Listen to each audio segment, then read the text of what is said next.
तो हेलो प्यारे स्टूडेंट्स, कैसे हैं आप लोग। उम्मीद है आप लोग मजे में होंगे, मस्त होंगे और अच्छे से पढ़ाई लिखाई कर रहे होंगे। मैं पांडा सर आपका इस चैनल पर हर दिन की तरह आज भी स्वागत करता हूं।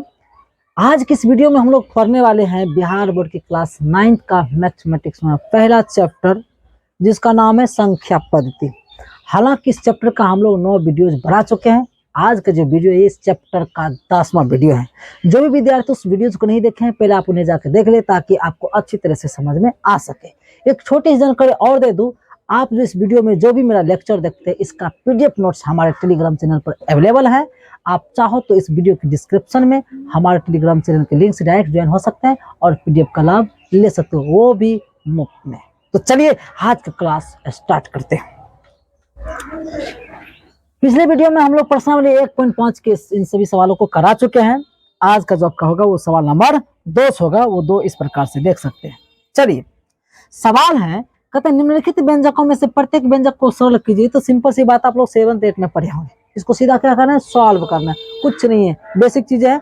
फिर भी हम जब सॉल्व करने की बात कर दे कि हम A to Z सवाल सॉल्व करेंगे, इसलिए पूरे सवाल को हम सॉल्व कर देते हैं। लेकिन आप लोगों को ध्यान से समझना है। लेकिन प्रैक्टिस के लिए आप लोग अपना से घर पे एक बार जरूर बनाया करो। इससे क्या होता है कि आपकी आदत बनी रहेगी सवाल बनाने की। कभी ये नहीं सोचे कि देख ले समझ में आ गया। नहीं नहीं, मैथमेटिक्स देखने से नहीं होता है, मैथमेटिक्स का प्रैक्टिस करना पड़ता है। तो चलिए समझते हैं और इस पर काम भी करते हैं। तो हम लोग 1 नंबर का सवाल लेते हैं। 1 नंबर का जब का सवाल है वो है 3 प्लस √3 इंटू में क्या है 2 प्लस √2, यही ना है। अब ये सब आप लोग बेसिक क्लास जानते हैं कि 2 ब्रैकेट रहे तो एक ब्रैकेट को तोड़ते, एक ब्रैकेट को क्या करते हैं, स्थिर रहने देते हैं। मतलब हम यहाँ पर क्या करने वाले हैं, 3 को कॉमन लेंगे तो पूरा ब्रैकेट जस का तस लिख देंगे, 2 प्लस √2 लिखेंगे। जब आप +3 कॉमन लो या गुना के रूप में लिखो, इससे गुना पूरे में कराएंगे तो क्या लिखेंगे, 2 प्लस √2 लिखेंगे। मैंने एक बार 3 से पूरे में गुना कराएंगे, जो मैंने यहाँ लिख दिया। एक और जिसका बचा हुआ भाग है √3 से पूरे में गुना करेंगे, जो मैंने गुना के रूप में भी लिख दिया। अब यहाँ पे गुना कैसे करते हैं, इसके साथ इसमें, इसके साथ इसमें, चाहे इसमें जितना पद रहेगा वो उतना बार आपको अलग अलग क्या करना पड़ेगा, गुना करना पड़ेगा। तो गुना जब करते हैं तो पता चला 3 दूनी क्या हो गया, 6 हो गया। और 3 √2 करेंगे तो देखिए, एक रूट में हो और एक बिना रूट में हो, वो कभी एक दूसरे से गुना नहीं हो सकता है, बस गुना के रूप में उसको लिखा जा सकता है। अर्थात 3 √2 करेंगे तो हो जाएगा ये 3 √2, ये हो सकता है, ठीक है। प्लस यहाँ पे 3 गुना 2 करेंगे तो गुना तो हो नहीं सकता, लेकिन गुना के रूप में लिख सकते हैं। 2 रूट क्या आ जाएगा, 3। देख सर यहाँ तक 3 √2, अब देखिए √3 गुना 2 लिखेंगे, अच्छा लगता है देखने में, बत्तीस जैसा नहीं लगने लगता है जी। इसलिए 2 गुना √3 करो कि √3 2 करो, ये ऐसा ही होगा, ये स्टैंडर्ड फॉर्म है। अब प्लस लिख के √3 गुना √2, हाँ रूट में गुना होता है, इसलिए √3 गुना √2 हो गया √6। अब यहाँ पे अलग जाति का क्या कि यहाँ पर √2 3 गो है, यहाँ पर √3 का 2 है, मैंने दोनों जाति भी नहीं है, ना इसका कहीं जाति ना इसका जाति, सब अलग अलग हो गया। जब सब अलग अलग हो गया तो इसको ना जोड़ सकते हैं ना घटा सकते, कुछ कर ही नहीं सकते हैं। ये आपको क्या हो गया, आंसर। बात समझ में आई, कोई दिक्कत है क्या, नहीं होगा शायद। चलिए अब आते हैं हम लोग सवाल नंबर 2 में। सवाल नंबर 2 है आपका 3 प्लस √3 है, इंटू में क्या है 3 माइनस √3, यही है। अब आप लोगों को इसको या तो इस मेथड से बनाना है या तो एक सूत्र होता है, आप सूत्र की मदद से भी इसको बना सकते हैं। तो चलिए वो क्या है आपको समझाते हैं। यहाँ पर समझिए, आपको मैंने अभी तुरंत बताया, 3 से पहले पूरे में गुना कराओ, तब फिर √3 से पूरे में गुना कराना है। आप 3 से गुना कराओगे पूरे में, क्या जगह 3 माइनस √3 आप लिखोगे, फिर घेर दो, प्लस √3 कॉमन लोगे तो यहाँ पे फिर √3 से पूरे में गुना कराओगे, अर्थात 3 माइनस √3 आगे में लिखोगे पहले गुना के रूप में। अभी गुना किए नहीं है, सिर्फ गुना के रूप में लिखे हैं। अब गुना करो, 3 3 9 माइनस तो में से लिखो, और √3 गुना सिर्फ 3 तो हो जाएगा 3 √3। यहाँ पे प्लस गुना, यहाँ पे प्लस, यहाँ पे प्लस रह जाएगा, 3 √3 हो जाएगा, प्लस होगा। और √3 गुना √3, हाँ ये गुना हो जाएगा, तो √3 गुना √3 सिर्फ हो जाएगा यहाँ पर 3, क्योंकि √3 गुना √3 हो जाएगा 9, और 9 का फिर से निकल जाएगा 3। लो आप लोग नहीं समझ रहे, चलो हम 9 लिख ही देते हैं, 9 होगा। अब √3 9 नहीं होगा जी। ये प्लस में ये माइनस दोनों सेम है। देखो जब दोनों बराबर है, सेम रहे, और एक प्लस में रहे एक माइनस में रहे, तो बराबर से बराबर घटता है तो शून्य होता है, अर्थात काट दो, बात खत्म हो गई। यहाँ बचा 3, सॉरी 9 घटा, अभी 9 नहीं है, 9 का वर्गमूल कितना निकलता है, 3 निकलता। अब 9 में 3 घटाओगे 6, ये हो गया आपका आंसर। बोलिए कोई दिक्कत सब है क्या, कोई दिक्कत सब है क्या, काछू दिक्कत नहीं, काछू दिक्कत नहीं। अब आते हम लोग सवाल नंबर कितना पे, सवाल नंबर 3 पे। अच्छा एक बात और, आप लोग कहेगा सर जी ये तो बता दिए, लेकिन हमको आपने बोला था कि सर ये सूत्रों से बनता है। हाँ जी सूत्रों से बनता है, सूत्रों से बता दे का, सूत्रों से बता दे का है, बता देते। ओ अथवा का अथवा, एकरा एना ई मेथड से तो बनेबे न किए हैं, एकरा यो दूसरों मेथड से बना सकते हैं। वो कौन समझो, अगर बता रहे 3 प्लस, अब वो बताएंगे, सब बताएंगे, सब बताएंगे, डोंट वरी। ठीक है, यहाँ पर जगह √3 इंटू में 3 प्लस माइनस में √3, ये नहीं जी, आपको याद होना चाहिए। एक सूत्र होता है, पहले भी कई बार पढ़ा चुके हैं, a प्लस बी इंटू में होता है a माइनस बी बराबर सूत्र होता है a square minus B square. Sir ji आप ऐसा कहाँ है, ऐसा a square minus B square ऐसा होबो करते हैं। अरे भाई साहब उल्टो पुल्टो लिख सकते हैं, ऐसा पूछेंगे तो ऐसा बताना, ऐसा पूछेंगे तो ऐसे बताना। बात समझ में आ रही है ना, तो वही बात है। अच्छा ये जो हमारा हिसाब बा यही फॉर्म में बा, ये फॉर्म में ना, तो अब हम लोग का करी, तो ध्यान से देखल जाए तो ए है ई बी है, ए है ई बी है, यहाँ प्लस ई माइनस बिल्कुल एकरा जैसन लगत है, हैं? तो अब का करब, ध्यान दीजिए। इस सूत्र पर सेट करा, जब a प्लस बी रहता है तो हम ओकरा a स्क्वायर में से b स्क्वायर लिखता है। एक मतलब हम एकरा की करेंगे, समझो a हमारा b है, सूत्र में a स्क्वायर होता है, एक जगह पर आप 3 का स्क्वायर करोगे, सूत्र में b स्क्वायर होता है, यहाँ b की जगह पर √3 है ना, आप √3 का स्क्वायर करोगे तो 3 का स्क्वायर तो 9 आ जाएगा। लेकिन याद रखो स्क्वायर और रूट एक दूसरे का जान दुश्मन काट देता है, खत्म, बाय बाय टाटा। अर्थात ये स्क्वायर रूट क्या हो गया, कट गया तो खाली क्या बचा होगा, अरे भाई 3 बचा होगा, और 9 में 3 जगह कितने बचेगा 6। तो कौन गलत मैंने बताया था, बात समझ में आई। अब आप लोग बताए कि आपको मेथड कौन सा आपको आसान लगा, बाकी दोनों अपनी अपनी जगह पर सब सही है। ठीक है, अब आते सवाल हम लोग कितना में, 3 में। सवाल नंबर 3, 44 कहाँ से आ गए जी आप, क्या 44 नंबर बोल रहे हैं जी। यहाँ पर जब का अगला सवाल है वो 3 नंबर में √5 अब प्लस में √2 और पूरे का क्या है होल स्क्वायर है। अब सीधी सी बात है, सीधी सी क्या बात है, आपको सूत्र याद होना चाहिए। एक सूत्र आपको हम पढ़ाए अभी भी लिख देते हैं, a प्लस बी का होल स्क्वायर बराबर सूत्र होता है a स्क्वायर प्लस में होता है 2ab और प्लस में होता है b स्क्वायर। बाबू याद रखना पड़ेगा तब ये सब बनेगा, नहीं तो मुश्किल हो जाएगा। तब यहाँ पर हम लोग काम करने वाले तो क्या लिखने वाले, रूट, ये आपका a है, ये आपका क्या b है, समझने के वास्ते। जब सूत्र होता है a प्लस बी का हल करते हैं तो सूत्र इसका ऐसा ऐसा होता है, तो हम भी इस हिसाब को ऐसे से सजा देंगे। यहाँ a था तो उसने a स्क्वायर लिखा, हमारा हिसाब में तो √5 है तो हम √5 पे कितने स्क्वायर करेंगे जी। तब उसके बाद 2 था तो हम भी 2 लिखे, यहाँ पे a दिया था तो हम तो √5 पे देंगे, हमारा पास जो रहेंगे वही देंगे, इंटू तब दिया था b, यहाँ b था तो लेकिन हमारा यहाँ √2 तो हम √2 देंगे। मैंने इसको देख देख नकल करना है, जैसे जैसे क्या वैसे हम अपने हिसाब को करेंगे, नहीं समझे मेरी बात। अच्छा एक बात बताइए, कोई आपको उधर से मारेगा, ठीक है, वो अपना चप्पल खोल के मारेगा, तो आप भी अपना चप्पल खोल के मारिएगा कि नहीं, तो मैंने उसका जो वो अपने से मारेगा, आपका जो आप अपने से मारिएगा। तो नकल करने का मतलब यही नहीं हुआ, वो आपको कहते तो आप उसका मुंह से करिएगा, आप अपने मुंह से करिएगा। तो यानी कि आपका जो आपको अपने मुंह से करना है, आपका जो हाथ अपने हाथ से उसका कॉपी करना है, उसका वो अपना हाथ ऐसे किया था, उसका हाथ पकड़ जाकर उसको ऐसे जैसा करिएगा। क्या कॉपी करने का मतलब, उसके जैसा आपको पॉज करना है। ठीक है, बात समझ में आ रही है। कुछ बच्चे का आज कुछ ज्यादा नहीं हो रहे क्या, आज क्या हो थोड़ा थोड़ा फेंक देते हैं। देखो यहाँ पे अब बिना बताए लिख दिए, देखो लास्ट में बी स्क्वायर, बाबू हमरा के जगह बी के जगह पे कौन है √2 तो √2 का स्क्वायर करेंगे कि नहीं। अभी तुरंत बोले स्क्वायर और रूट एक दूसरे का जान ही दुश्मन है, खत्म खत्म। लो इसे ई काट दिया, इसे ई काट दिया, ठीक है, ये नहीं कटे स्क्वायर थोड़े हैं यहाँ पे। अब स्क्वायर जब कट गया तो सीधी क्या 5 बचा, अब प्लस में अब गुना यहाँ पे कर सकते हैं तो हो जाएगा 2 और √10। अरे रूट में गुना होता है जी 10, अब प्लस अंतिम में क्या आ जाएगा, ये 2 का स्क्वायर 2 कटिएगा खाली 2।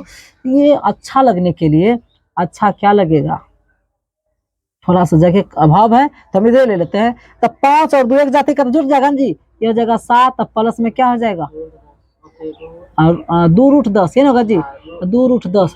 ले बाबू यही तो आपका क्या हो गया, आंसर हो गया। अब लास्ट को का बचल बा 4 नंबर के, वो 4 नंबर के का बा ये है √5 माइनस √2 इंटू में √5 + 2। ले बाबू सेम एकरा पर सेट होने वाला यही वाला पर, पहले माइनस होता बाद में प्लस में, तो दिक्कत कहाँ है, कोई दिक्कत है, कोई दिक्कत है, सेम प्रोसेस है।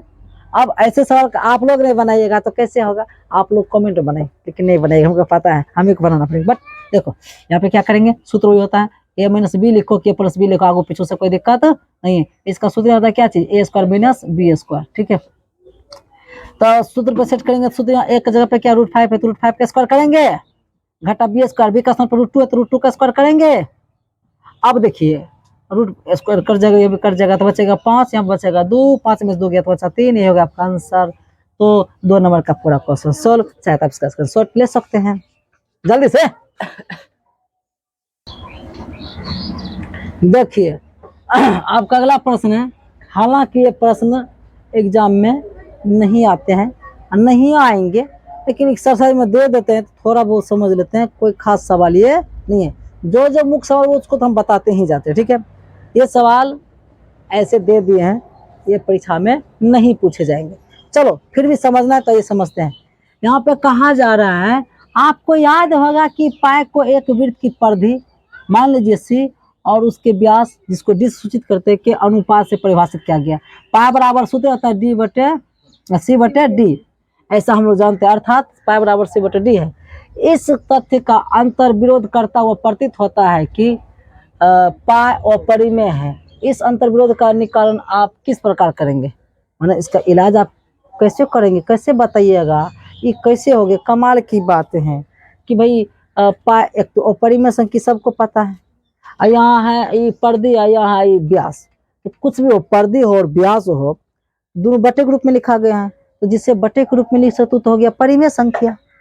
कमाल की बात है, ये है अपरिमेय संख्या, ये बटे में तो हो गया परिमेय संख्या, ये कैसे हो सकता है, तो संभव है। इसका मतलब जरूर है कि सी तथा डी में से कोई क्या होगा, एक अपरिमेय संख्या होगा। अब बात समझ में आई, अब बात समझ में आई, यही एगो निकारण करना, मतलब उसका जवाब देना है। तो चलिए समझाते हैं। चूंकि अगर हम हल की बात करें, थोड़ा सा लिखना पड़ेगा तो लिख देते हैं। चूंकि पाई बराबर जो है वो क्या है, सी/डी है। इसको समीकरण 1 मान लीजिएगा, लिखेंगे समीकरण 1 से स्पष्ट है कि समीकरण 1 से स्पष्ट है कि पाई एक अपरिमेय संख्या है, पाई एक अपरिमेय संख्या है, जबकि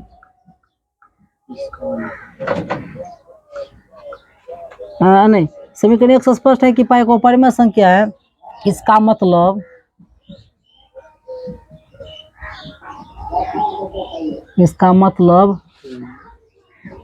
यह है कि इसमें से कोई एक परिमेय अपरिमेय होगा तब ना ये अपरिमेय के बराबर हो गया जी। इसका मतलब सी यह है कि सी या तो डी में कोई क्या है, एक अपरिमेय संख्या, तब ये ऐसा हो पाया है, अपरिमेय संख्या है। यही इसका एक निकारण हो गया, हम यही कह सकते हैं। तब जरूर है कि सी और डी में कोई एक क्या होगा, अपरिमेय संख्या। दोनों अपरिमेय संख्या नहीं हो सकता, क्योंकि बताए थे ना कुछ अवस्था में भाग के रूप में अगर दोनों अपरिमेय संख्या हो जाए तो क्या हो जाता है, परिमेय भी हो जाता है। इसलिए स्पष्ट है कि दोनों में से कोई एक क्या हो सकता है, अपरिमेय संख्या हो सकता है, तभी वो पाई के बराबर है। इसका यही हम निकारण दे सकते हैं, आपसे इसका स्क्रीनशॉट ले सकते हैं। देखिए आपका अगला प्रश्न है कि संख्या रेखा पर √9.3 को निरूपित कीजिए। मैंने संख्या रेखा पर इसको दर्शाना है। थोड़ा सा आपको कठिन लग सकता है, लेकिन ध्यान दीजिएगा, बस एक ही प्रोसेस, सब में यही प्रोसेस करना है आप लोगों को।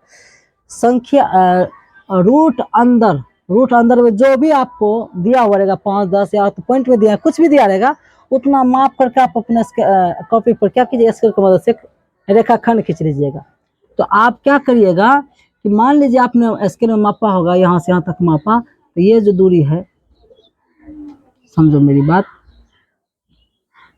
आपने ऐसा खींचा, यहाँ से यहाँ तक की दूरी कितना है, 9.3 है। स्केल की मदद से मान आपने खींच लिया, ठीक है। स्केल खींचने के बाद आप क्या करिएगा, जो भी दूरी रहेगा अपनी हिसाब से, अपनी इच्छा अनुसार से, जरूरी नहीं कि 1 सेंटीमीटर, 2 सेंटीमीटर, 4 सेंटीमीटर आपको बढ़ाना होगा, अपने तो 1 सेंटीमीटर तक आप बढ़ा लीजिए। कहाँ तक?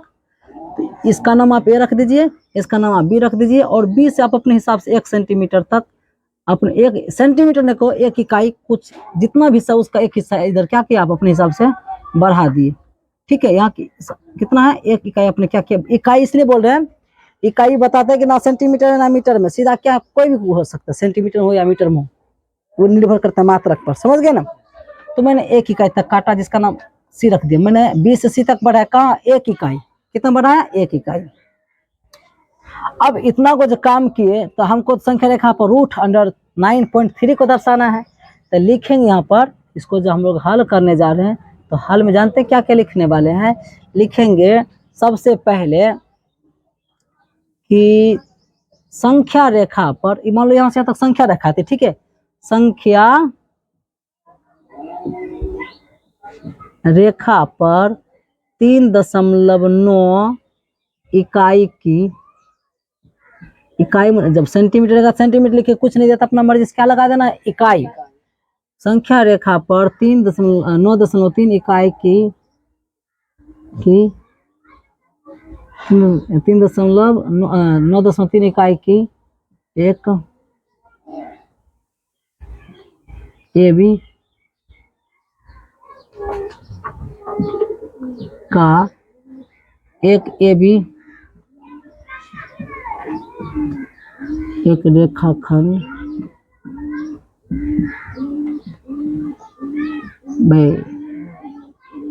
ए बी खींचा। पहला मैंने काम किया कि रूट जितना था उतना इकाई का मैंने एक उसका नाम ए बी रख दिया, ए बी एक क्या खींचा, रेखाखंड खींचा, जो आप लोग देख भी रहे थे, ये काम किया। तथा हम उसमें एक और नाम किए थे, तथा बी से एक इकाई मानकर सी तक बढ़ाया, सी तक नहीं बढ़ाए थे जी, बी से 1 इकाई मानकर सी तक नहीं बढ़ाया, सी तक बढ़ाया। ये बात थोड़ा सा लिखना है, कुछ भारी नहीं है, यहां तक समझ रहे हैं। अब जब बी सी तक बढ़ाएंगे तो क्या आपका हो जाएगा, पूरा एसी हो जाएगा। अब एसी का मध्य बिंदु मैंने जितना नाप होगा नाप लीजिएगा, उसका आधा कर दीजिएगा, तो अपने कोई न कोई बीच में कोई मिलेगा, ठीक है। अब एसी का मध्य बिंदु ओ प्राप्त किया, ओ मान लीजिए ओ प्राप्त किए, जितना भी नाप आया होगा उसका आधा किया, तो आधा किया तो उसका कुछ नाम होगा जी, जैसे मान लो पूरा नापे तो हो गया 14, अब 14 का कितना हो जाएगा 7, तो उसका नाम मैंने क्या रखा ओ पर, मैंने इधर वो 7 होना चाहिए, इधर क्या होना चाहिए 7, तो पूरा 14 हो जाएगा जी। ये लेकिन पॉइंट में अभी समझ में क्या होगा, लेकिन जानेंगे कि उसका मध्य बिंदु क्या है, ओ प्राप्त हुआ, तथा ओ को केंद्र मानकर, ओ को, ये जो ओ है यहाँ पे इसका नाम जो ओ रखे थे हम, वो ओ को केंद्र मानकर, तथा ओ ए या ओ सी को त्रिज्या मानकर एक चाप खींचे, क्या खींचे मैंने, चाप खींचा। अभी खींचे अब बताते हैं। ये जो पूरा एसी आपने जैसे मान लिया, तो एसी का पहले मध्य बिंदु निकाले, जहां भी उसका बीच में हो वो मध्य बिंदु ज्ञात कर लिए, वो मध्य बिंदु का मान मैंने क्या रख दिया, ओ रख दिया। अब इधर से ओ ए या ए ओ को, इधर से ओ सी को, ये दोनों की दूरी क्या होगी, बराबर, क्योंकि ये बीच में है ना, तो तब यहाँ पे आप केंद्र रख के केंद्र मान लीजिएगा, और इसको आप चाप मान लीजिएगा, तो चापे से काटिएगा डिवाइडर से, तो ऐसे आप घुमाइएगा। अब लोगों को समस्या हो गया ना, हमने काम कर दिया गड़बड़। चलिए इसको डिलीट करके नीचे में थोड़ा बताते हैं, इसको यहाँ पे काम करते हैं। इसका नाम ए था, इसका नाम क्या था, बी था, रहने दो, और इसका नाम क्या था भाई, सी था। इसका मध्य बिंदु भी मैंने क्या ज्ञात किया था, यहाँ पे बीच में कहीं ओ मैंने प्राप्त किया था। अब ओ को केंद्र माना था, ठीक है, और ओ ए या इधर से ओ सी को आपने क्या माना था, त्रिज्या, अपना दूरी की त्रिज्या, वो त्रिज्या के लेकर आप ऐसे को चाप खींचेगा तो शायद ऐसा मिलेगा, एकदम मिलेगा। थोड़ा टेढ़ा हो गया है, आप लोग समझ रहे हैं ना। वो कुछ ऐसा मिलेगा, मिलेगा। अब ये जो आपका बिंदु बी है, यहाँ से आप एक लंब डाल दीजिएगा। क्या डाल दीजिएगा? यहाँ पे 90 डिग्री कोण बनाइएगा ना, तो ऑटोमेटिक लंब डालेगा। तो यहाँ पर इसका नाम आप क्या रख दो? डी रख दिए। यहाँ तक बात समझ आ गई। अब बी से लेकर डी तक की जो भी दूरी रहेगा वही आपका ऑटोमेटिक यहाँ पे जो रहेगा, जो भी रहेगा वो क्या आ जाएगा? 9.3 था जी। इसका मतलब बी से डी तक की जो दूरी है वो ऑटोमेटिक कितना हो जाएगी? 9 जो रहेंगे, ठीक है, वो हो जाएगी। तो यहाँ पे खींचा, ये खींचने के बाद मैंने लिखा, मानकर एक चाप खींचा जो लिखेंगे तथा बी से लंब खींचा। बी से लंब में खींचे थे जी, बी से लंब खींचा, बी तथा बी से लंब खींचा जो चाप को, ये जो चाप खींचे, चाप के डी पर क्या किया? प्रतिच्छेद किया। डी पर वहीं पर जा टकराया। बी से लंब खींचा, बी से लंब खींचा जो चाप के डी पर क्या किया? बी से लंब खींचा जो चाप के डी पर जाके क्या किया? वो प्रतिच्छेद किया। अर्थात अंतिम में लिखेंगे अतः बी डी ही, अब बी से लेकर डी तक की दूरी, अर्थात बी डी ही संख्या रेखा पर, ये जो बी डी दूरी इसको गिराएंगे तो संख्या रेखा पर क्या गिरेगी ना, तो जहां भी गिरेगी वहीं पर वास्तव में क्या होगा? 9.3 होगा। अर्थात अतः बी डी ही संख्या रेखा पर √100 9.3 को क्या करता है? निरूपित करता है। सॉल्व हो गया। बात समझ में आई? चलिए इसका आप चाहते स्क्रीनशॉट ले सकते हैं।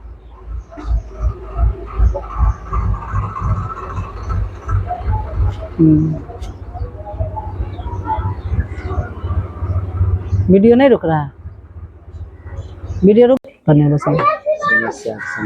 चलिए अब हम लोग सीखने वाले हैं, इस एक्सरसाइज का लास्ट सवाल है, वो है निम्नलिखित के हरों का परिमेयकरण कीजिए।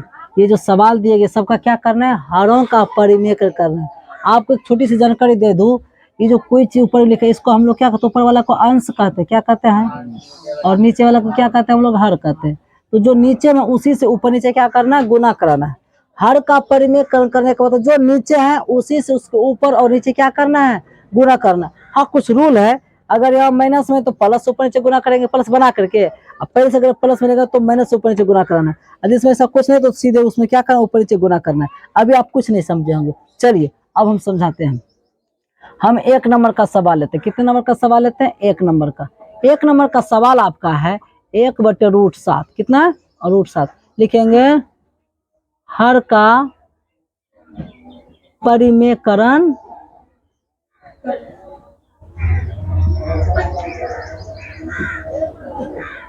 अब हर का परिमेयकरण करेंगे तो कैसे करेंगे? जो आपका सवाल है पहले वो 10 का 10 लिखो, 1/√7 लिख दीजिए। लेकिन जैसे हर का परिमेयकरण करने की बात आएगी तो इसके हर में क्या है? ये पूरी जो आपके पास जो भी है इसके हर में क्या है? √7 है। तो √7 है, ऊपर नीचे क्या कर दो? गुना कर दो। यही रूल है हर का परिमेयकरण करने का। जो हर में रहेगा उसी से ऊपर और नीचे क्या कर दो? गुना करा दो। अब ऐसा क्यों करते हैं सर जी? देखो √7 कट जाएगा, बचेगा एक गुना इतना, लौट के जो हिसाब मेरा वही आ जाएगा। तो हिसाब पे कोई प्रभाव पड़ा? कोई प्रभाव नहीं पड़ा। अभी कहना चाहेंगे आप लोग सर ये सब करते का है? देखो नीचे में रूट नहीं रहना चाहिए। रूट को भगाने के लिए हम लोग क्या करते हैं? हर का परिमेयकरण करते हैं। बस सिंपल सी बात ये है, रूट को हटाना है इसलिए क्या करते हैं हम लोग? हर का परिमेयकरण। हालांकि दोनों का आंसर दोनों एक ही चीज है, बस उसको दूसरे रूप में बदलने के लिए एक नया चीज कर रहे हैं। इसको सोल्व करेंगे तो फिर लौट के हिसाब नहीं आ जाता है। तो हर का परिमेयकरण करने का मतलब जो नीचे रहेगा उसी से ऊपर नीचे क्या कर दो? गुना कर दो। अब जब गुना कर दिए तो गुना के काम करो, तो गुना करेंगे 1 गुना √7 √7 रहेगा जी। अब √7 गुना √7 याद रखे, √7 गुना √7 सिर्फ 7 होगा। यही हो गया आपका क्या चीज? आंसर। अब कभी सर जी कैसे है? देखो √7 गुना √7 होता है 49, और 49 का और गुना कितना निकलते हैं? तो हो तो गया आंसर, आंसर हो गया है कुछ भारी। अगर आप फिर भी कंफ्यूजन हो जाते थे वो समझने वास्ते लिख देते हैं, अगर रूट एक्स रहेगा और गुना में रूट एक्स रहेगा तो याद रखना इसका मान क्या होगा, हमेशा एक्स के बराबर। वैसे रूट 7 साफ हो गया। समझे मेरी बात, सूत्र है नहीं, आपको समझने के वास्ते लिख दिए। चलो उम्मीद आप लोग यहाँ तक समझ गए होंगे। अब आते हैं हम लोग सवाल नंबर 2 पर। वो है 1/, और रूट 7 है, माइनस में क्या रूट 6, यही ना जी। लिखेंगे हर का परिमेयकरण करने पर, हर का परिमेयकरण करने पर। अब हर में जो इस बार तो शेष ऊपर नीचे गुना करना पड़ेगा जी। तो हर में यहाँ पे इस बार 1/√7 माइनस रूट 6 10 का 10 लिख दिए। अब हर का परिमेय करेंगे, जो नीचे उसी से ऊपर नीचे गुना करेंगे। यहाँ लिखेंगे रूट 7 प्लस रूट 6 बटे में रूट 7 प्लस रूट 6। आप लोग कोई नहीं पूछे, लेकिन पूछना चाहिए था कि प्लस कैसे आ गया। हर का परिमेयकरण करते समय एक और रूल है, अगर यहाँ पे पहले से प्लस माइनस की बात अगर रहेगी तो अगर जो यहाँ माइनस रहेगा तो ऊपर नीचे प्लस से गुना करा देना। अगर पहले से प्लस रहेगा तो ऊपर नीचे क्या करना है, माइनस, यानी चिन्ह बदल करके ऊपर नीचे गुना करना है। यह तक बात समझ में आ गई। अब गुना करना था, गुना कर कैसे करे तो आप लोगों को पहले से मालूम है कैसे गुना। एक गुना इतना करेंगे तो उतना आ जाएगा जी।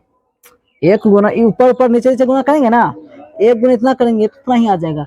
हो जाएगा एक से गुना करेंगे तो कोई फर्क नहीं पड़ेगा, हो जाएगा रूट 7 प्लस में जाएगा रूट 6 होगा जी। अब बट्टे में गुना करेंगे तो हो जाएगा वो अलग अलग है, रूट 7 घटा रूट 6 इंटू में हो जाएगा क्या है रूट 7 और प्लस में रूट 6, यही नहीं जी। ये दोनों गुना करेंगे तो ऐसा ही ना होगा।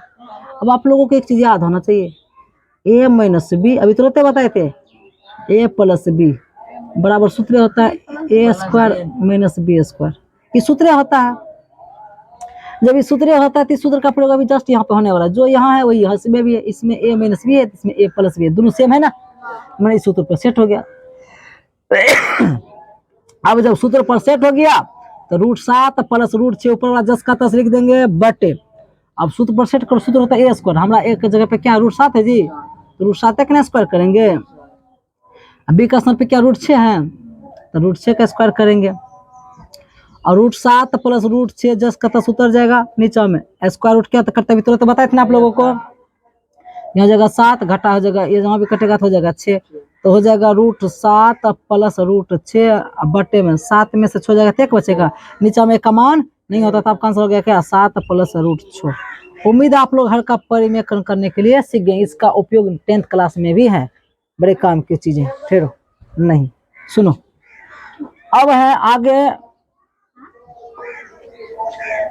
आपका अगला सवाल जो है वो इस प्रकार से क्या है, 3 नंबर का बताना है। 3 नंबर का जो सवाल है वो 1/, और रूट 5 है प्लस में रूट 2, यही ना है। अब लिखेंगे क्या चीज, वही बार बार एक के बाद हर का। हमें लगता है इसमें ये सवाल नहीं आएगा तो हम लोग इसको क्या कर देते हैं, डिलीट करते हैं। नेक्स्ट पेज में इसका बात करेंगे, आप इसका स्क्रीनशॉट ले लीजिए। कर दिए। चलिए अब आपका जो सवाल अगला है 3 नंबर का वो ये है, तो लिखेंगे हम लोग क्या चीज, हर का परिमेयकरण करने पर। अब हर का परिमेयकरण कैसे करता आप लोगों को तब बता चुके थे, आप लोग तब समझ गए होंगे। 1/√5 प्लस रूट 2 10 का 10 लिखेंगे, ऊपर नीचे माइनस इस बार गुना करेंगे, पता है ना, बता देते ना, प्लस रहेगा तो माइनस कर देना। रूट 2 में लिखेंगे 5 माइनस रूट 2। रूल बता चुके, 1 से गुना करेंगे उतना ही आएगा। बार बार एक चीज को उतना विस्तार से नहीं बताएंगे, फटाफट लेते हैं। ये होगा यहाँ पर क्या हो जाएगा, सूत्र बच गया।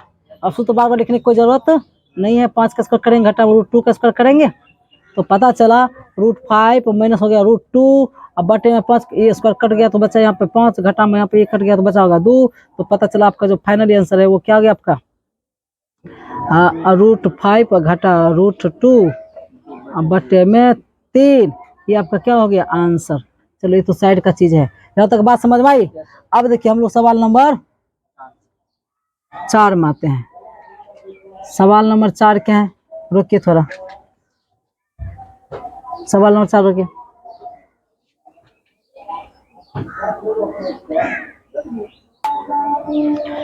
अब देखिए सवाल नंबर 4 आपका जो लिखेंगे यहाँ भी वही काम करेंगे। हर का सब एक ही प्रोसेस है। हर का परिमेयकरण करने पर, परिमेयकरण करने पर, तो यहाँ पर 1/√7 है, माइनस में तो है, यही ना जी। गुना करेंगे इसी से ऊपर नीचे तो क्या आ जाएगा √7 प्लस में जाएगा सिर्फ 2, यहाँ भी होगा √7 प्लस में जाएगा 2। अब गुना जब करेंगे तो हो जाएगा √7 प्लस 2 और बट्टे में होगा, यहाँ सूत्र पे चला गया a minus B into A plus B, तो सूत्र क्या होता है √7 जो होगा a स्क्वायर घटा b स्क्वायर, b की जगह पे 2 का स्क्वायर करेंगे, यहाँ पर जगह √7 प्लस 2 करेंगे तो √7 प्लस 2 तो लिखेंगे ही, यहाँ पर होगा ये स्क्वायर कट जाएगा, क्या जगह खाली 7 आएगा जी, 2 दूनी 2 का स्क्वायर, यहाँ स्क्वायर इस बार नहीं है तो 4 हो जाएगा, तो √7 प्लस में 2 अब बट्टे में लिखेंगे 3। ये हो गया आपका आंसर। चाहे तो आप इसका स्क्रीनशॉट ले सकते हैं।